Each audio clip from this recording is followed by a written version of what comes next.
Assalamualaikum warahmatullahi wabarakatuh. Kembali lagi kita bersama membahas emiten-emiten yang ada di Bursa Efek Indonesia. Kali ini kita akan membahas MLIA Mulia Industrindo Tbk. Analisa ini adalah bahan pemikiran tambahan atau pertimbangan saja bagi Anda investor, karena Anda punya pemikiran, cara dan sistem Anda sendiri. Oleh karena itu, silakan lakukan analisa sendiri sesuai dengan kriteria Anda dan jadikan apa yang saya sampaikan ini adalah sebagai bahan pertimbangan atau edukasi. Kemudian analisa yang saya sampaikan ini adalah berfokus pada laporan-laporan keuangan yang disampaikan oleh perusahaan, utamanya ini laporan tahunan 2023 yang sudah diaudit oleh akuntan publik. Kemudian analisa yang saya sampaikan ini juga adalah untuk menentukan apakah kita bisa masuk atau membeli, kemudian atau kita menahan diri dulu ya. Untuk Anda yang melanjutkan atau tidak, itu silakan berfokus pada nominal dividennya. Kalau di nominal dividennya masih di atas dari syarat minimal kita, maka silakan ditahan dari harga pembelian awal Anda. Baik, sekarang kita cek dulu MLIA itu apa ya. MLIA Mulia Industrindo ya, Mulia Industrindo. Harga sekarang 402 nih hari Rabu tanggal 3 April 2024. MLIA itu apa? Mulia Industrindo Tbk adalah sebuah produsen olahan kaca yang berkantor pusat di Jakarta. Perusahaan ini adalah dari grup Mulia ya. Mulia Glass, Mulia Industrindo, Mulia Keramik Finance Limited. Oke. Kita lanjut lagi. Jadi olahan kaca ya, berfokus pada kaca. Kalau tidak salah perusahaan ini dulu juga ada keramik ya. Tapi keramiknya, unit usaha keramiknya sudah dijual kalau tidak salah ya. Sudah dijual, jadi khusus pada kaca saja lagi ya. Berita. Begini kinerja bisnis Mulia Industrindo pada kuartal 2 ini 2023. Ini kuartal 2 udah lama ya. Mulia jadi pemenang Bisnis Indonesia Award 2023. Wah. BII menyatakan kebijakan penghentian sementara perdagangan Fortune. Oke, bukan. Hati-hati saham MLIA dalam pengawasan BII. Oke. Ini tidak ada yang 2024 ya. Beritanya berita lama semua. Oke, kita cek dari gambar dulu ya. Ya.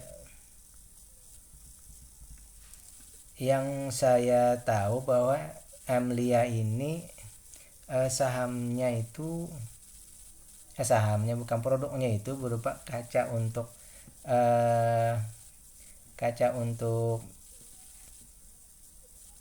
rumah ya, kemudian kaca untuk mobil, juga kaca untuk yang seperti di dinding ya, kaca untuk penerangan yang dari luar ke dinding itu ya kalau tidak salah ya, sehingga menembus dinding. Saya tidak tahu apa namanya, cuma salah satu jenisnya begitu juga ya. Baik, nah coba kita cek dulu di Mulia Industrindo.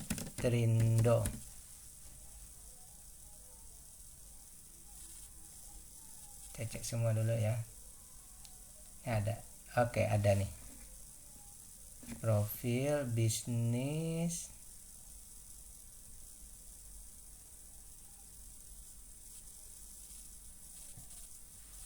Ya, ini ada float glass, glass container, glass block, automotive safety glass. Maksudnya float glass ini mungkin kaca untuk perkantoran yang di luar itu ya, yang tebal. Glass container, gelas untuk gelas untuk botol-botol. Kemudian ini glass block tadi yang untuk di dinding-dinding tadi ya. Dan kemudian automotive glass ya. Kalau tidak salah dia juga menjadi penyuplai untuk Toyota ya, untuk kaca-kaca di Toyota dan itu apa ya, Daihatsu kalau tidak salah ya. Baik, sekarang kita lanjut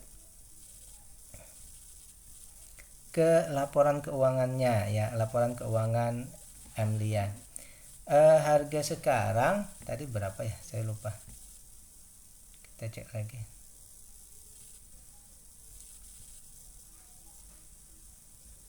Belum.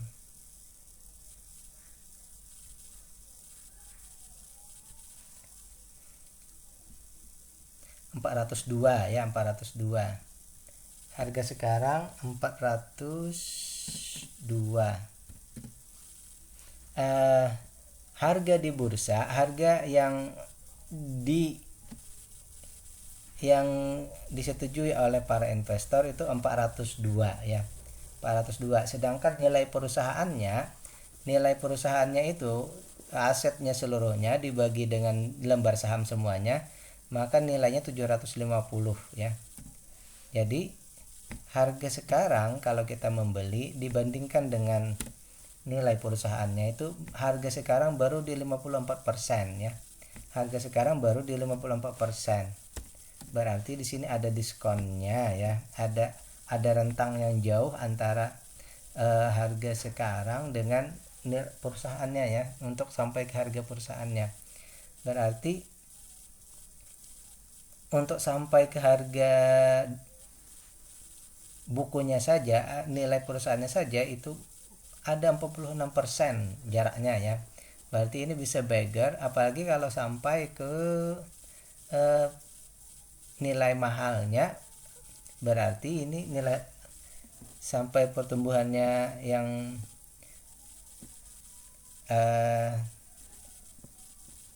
tingkat di atas wajarnya, maka ini bisa jadi multi bagger ya. Kalau dia bergerak naik terus, maka jadi bisa ada kemungkinan besar untuk jadi multi bagger ya. Baik, namun sekarang kita ingin melihat dari harga itu tadi untuk menentukan perusahaan ini seperti apa ya. Oke, kita cek dulu. Berarti perusahaan ini bertumbuh dari diskon 46% ini sampai ke nilai wajar, sampai ke nilai tingginya, maka perusahaan ini kita akan anggap bisa, nanti dia akan bisa bertumbuh dengan baik ya. Dia ada kemungkinan untuk bertumbuh dengan baik karena rentang pergerakannya itu sangat lebar lagi ya. Baik, selanjutnya kita ingin melihat apakah dari segi valuasi, dari segi harga sekarang, apakah itu termasuk murah atau mahal kalau kita membeli di harga sekarang. Maksimal kita membeli saham ini, maksimal harga kalau kita mau membeli saham ini adalah 850. Jadi usahakan membeli di bawah dari harga itu ya. Dibandingkan dengan harga yang ada sekarang ya. Dibandingkan dengan harga yang ada sekarang, harga sekarang baru 47%-nya ya. Harga sekarang baru 47%.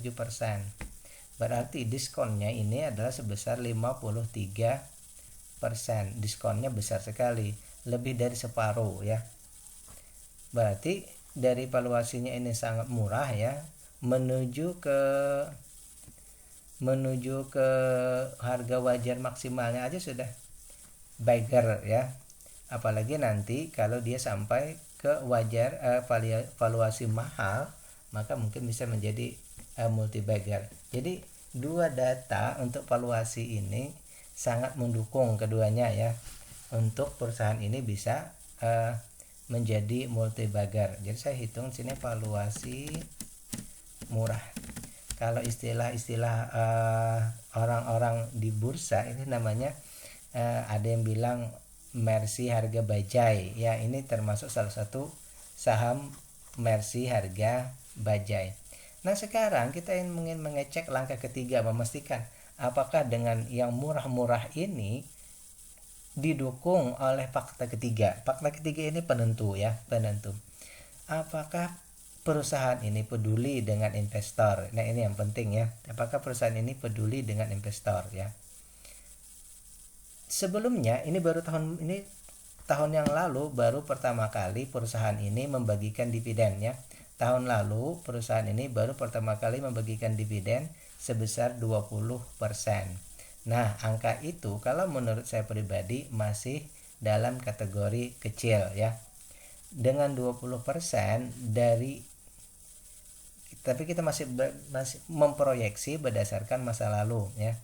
Jadi saya menghitung masih bahwa dari perhitungan dividen tahun lalu itu 20% ya. Dengan angka yang sekarang 25% kita kali Rp85, maka kemungkinan besar nanti dibagikan Rp17 ya. Rp17 nanti kita dapat. Nah, Rp17 ini ya, setahun kita membeli saham ini kita mendapat Rp17 per lembar saham. Misal kita membeli di harga 402, maka kita akan mendapatkan dividen, mendapatkan persen menunggu kita selama setahun itu sekitar 4% ya, sekitar 4%. Sementara baru-baru ini ya kita mendapatkan inflasi sudah 3% ya, inflasi 3,05%. Saya sebenarnya pengen mau mengangkat naik lagi batas kita 5%, tapi kita masih pakai ini aja dulu ya, 4% ya. Jadi untuk penghitungan dividen, saya menganggap bahwa dengan masih 20% ini, maka DPR-nya ya, dividen PR rasionya masih kecil ya. Jadi saya menghitung bahwa DPR untuk perusahaan ini masih kecil. Saya berharap bahwa di angka di sini jangan 20% lagi. Untuk tahun kedua misalnya 30 atau 40 ya. Coba misalnya 30. Maka akan jadi 6% ya. Itu sangat luar biasa kalau 6%. Tapi kalau untuk sementara 0,2, nah nanti ada solusinya ya, ada mungkin salah satu solusinya. Kita berharap nanti pada RUPS ya, ini kita menunggu sebenarnya ya, di RUPS ya, itu nanti ada keputusan yang melegakan investor bahwa nanti misalnya minimal 30%. Nah, apabila minimal 30%, maka nanti akan layak untuk investasi. Baik, kita lanjut berikutnya. Kita ingin melihat ketahanan perusahaan. Ketahanan perusahaan dari segi hutang maksudnya. Hutang berbunganya hanya 19%. Hutang berbunganya hanya 19%, itu bagus. Kemudian tanggungan-tanggungan kepada vendor, pada rekanan itu hanya 42%, saya anggap juga bagus. Oleh karena itu saya kalkulasikan, saya simpulkan bahwa hutang perusahaan ini hutang aman ya. Nah, sebenarnya dari hutang yang sedikit, hutang berbunga yang sedikit, tanggungan yang sedikit, saya berharap sebenarnya ada imbasnya ke dividen ini. DPR-nya nanti bisa meningkat ya. DPR-nya bisa meningkat, jangan 20% lagi. Itu harapan saya. Baik, lanjut. Tadi dari segi ketahanan perusahaan sudah sangat bagus. Tinggal kita mengecek kepemilikan retail. Kepemilikan retail ini ada 32%. Retail di sini 32%. Kalau 32% berarti retail itu kan pemegang saham di bawah 5%. Berarti yang pemegang saham di atas 5%-nya masih ada 68%. Berarti lebih dari separuh. Kalau begitu saya menyimpulkan bahwa pengendali bukan retail. Artinya pengendali masih mengendalikan perusahaannya, dan pengendali memiliki suara terbanyak untuk bisa menentukan arah, visi dan misi perusahaan mereka. Ini sangat penting bagi pemilik atau pengendali supaya mereka tetap pada jalur yang mereka tentukan. Hanya pada bagian terakhir ini, pada bagian terakhir saham yang ada di Bursa Efek Indonesia di KSEI yang bisa ditradingkan langsung ya, Jadi saham yang ada di KSEI itu adalah saham yang langsung bisa ditradingkan tanpa menunggu perintah, tanpa menunggu apapun, bisa langsung dijual belikan. Nah, ternyata perusahaan ini mempunyai saham yang bisa diperjualbelikan itu 99%, anggap di 100 ya. Berarti semua sahamnya ini bisa langsung diperjualbelikan, termasuk si pengendali. Nah, di sini yang mungkin kita perlu awas ya. Pengendali bisa saja menjual langsung saham mereka ya. Kalau ada masalah apa-apa mungkin bisa menjual ya. Tetapi saya juga ada melihat di sini bahwa kepemilikan asing di saham ini termasuk ya seperempat ya, seperempat 26%, ini termasuk besar. Jadi tapi saya tidak mendalami lebih jauh asingnya ini, asing dalam artian apakah ini perusahaan atau perorangan. Nah, mungkin itu tugas kita selanjutnya untuk mengecek apakah ini perorangan atau perusahaan ya. Kalau itu perusahaan mungkin mereka tidak trading, mungkin mereka tak ada kepercayaan di sini. Tapi yang jelas dengan jumlah 25% asing, ada 25% itu termasuk besar ya. Termasuk besar, berarti mungkin mereka tidak mengendalikan jual belinya, tapi mereka ada keyakinan bahwa di perusahaan ini termasuk perusahaan yang baik. Mungkin begitu pemahaman saya. Jadi saya menyimpulkan di sini ya, dari data-data yang kita dapat bahwa sebenarnya perusahaan ini sangat baik, valuasinya sangat baik, ketahanannya sangat baik, kemudian kepengendaliannya juga sangat baik. Hanya ada dua yang jadi yang concern kita, yaitu persen pembagian sahamnya masih kecil, hanya 20%, dan jumlah saham yang bisa ditradingkan itu semuanya.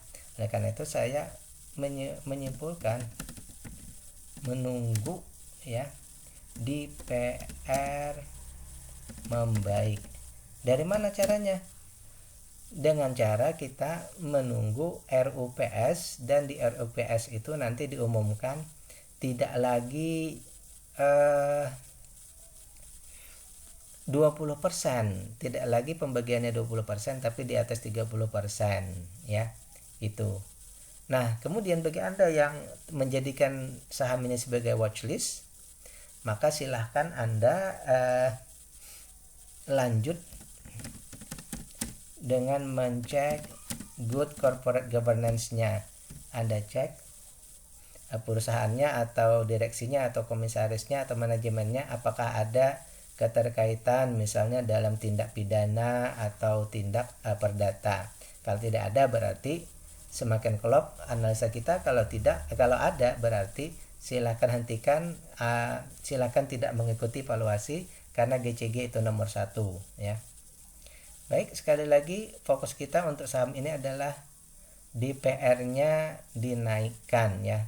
Bagaimana kalau Anda mau tetap mengejar? Misal 20% aja sudah 4%, berarti ini makin tinggi. Bisa saja ya. Silahkan, tetapi saya tetap berpatokan bahwa saya menunggu DPR-nya 30% ya. Misalnya Anda pikir, nih di 20% saja begini, saya beli, mudah-mudahan nanti dia berubah jadi 30%. Berarti alhamdulillah Anda dapat untung beberapa kali. Tapi saya tetap berpatokan sebaiknya menunggu DPR-nya jadi 30%. Demikian yang saya sampaikan. Billahi taufiq wal hidayah. Assalamualaikum warahmatullahi wabarakatuh.